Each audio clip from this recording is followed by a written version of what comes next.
শেখ হাসিনা না থাকলেও তার করা কাজের সুফল সবাই ভোগ করছে।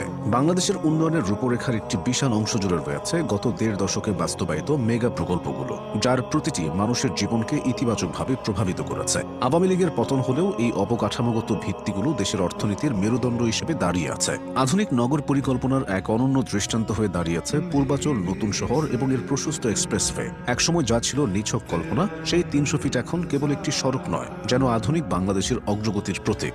এই এক্সপ্রেসওয়েটি রাজধানীর যানজট নিরসনে ও যাতায়াতে এক বৈপ্লবিক পরিবর্তন এনেছে, যা পার্শ্ববর্তী জেলাগুলোর সাথে ঢাকার সংযোগটি করেছে দ্রুত ও মসৃণ। যোগাযোগ ব্যবস্থার এই আমূল পরিবর্তনের সবচেয়ে বড় এবং দৃশ্যমান উদাহরণ হল পদ্মা সেতু এবং তাতে রেল সংযোগ প্রকল্প। যমুনা পার হয়ে দক্ষিণ পশ্চিমাঞ্চলকে সরাসরি রেল নেটওয়ার্কের আওতায় নিয়ে আসায় আঞ্চলিক বাণিজ্য ও পণ্য পরিবহনে নতুন দিগন্ত উন্মোচন হয়েছে। এছাড়া ঢাকার অভ্যন্তরে নির্মিত বড় বড় ফ্লাইওভারগুলো প্রতিদিন হাজারো মানুষের কর্মঘণ্টা সাশ্রয় করছে, যা দীর্ঘমেয়াদে জাতীয় উৎপাদনে ইতিবাচক প্রভাব ফেলছে।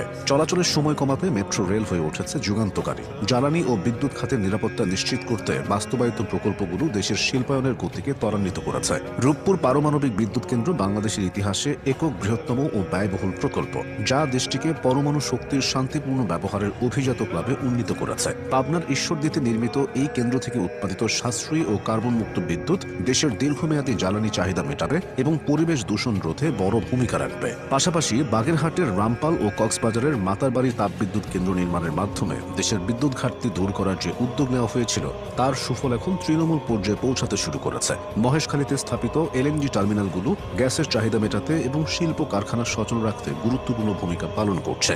মাতারবাড়ি বিদ্যুৎ কেন্দ্রের সাথে সংযুক্ত গভীর সমুদ্র বন্দর সুবিধা ভবিষ্যতে বাংলাদেশের জন্য একটি গুরুত্বপূর্ণ বাণিজ্যিক হাব হিসেবে কাজ